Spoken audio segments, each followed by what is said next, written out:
this like advent of biohacking, health, wellness, anti-aging. What does cryo even do? So cryotherapy, so our conference is changing too, you know. So cryotherapy, we started off, so cryotherapy is really, you know, it's basically freezing your body, which has benefits. I'm not a very technical guy on it, but the little I do know. So you go and your body goes into kind of a fight or flight response, you know, so it feels like it's dying. And then what happens is when you get out, it sends all this good oxygenated blood back into your system, which helps with weight loss, helps with, you know, soreness of muscles, healing, stuff like that, you know? What are the main barriers to entry? Like if I want to open a cryo clinic in, I don't know, let's pick somewhere where a ton of people live, like Salina, Kansas. Do you think it'd be a big player in the Midwest cryo? What's my barrier to entry though? Just the cost of the machine? Yeah. So machines anywhere from 80 to 100 to 120, depending which way you go, you know.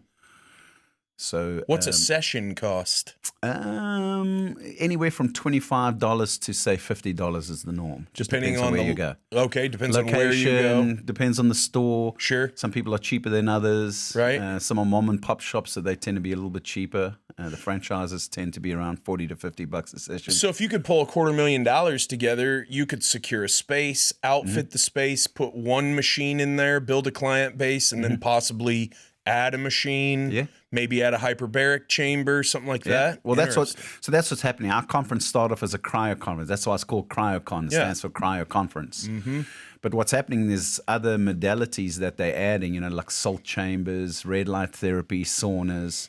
So now we're changing it to, it'll still be called CryoCon because it's a brand, but it'll be the CryoCon Wellness Conference as opposed to just cryotherapy, because we're doing other things other than cryo. Cryo is still at the core.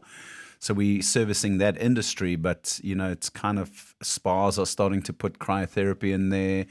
Gyms are starting to put cryotherapy machines in. So it's not just cryotherapy places, you know. And then cryotherapy places are not just doing cryotherapy anymore.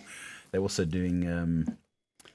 Wow. There we go. Oh, good. Okay. So the global cryo market size was estimated at 3.8 billion US in 2020 and is expected to reach 4.2 bill US in 2021, which means it's now 2022. It's probably grown by even more than that.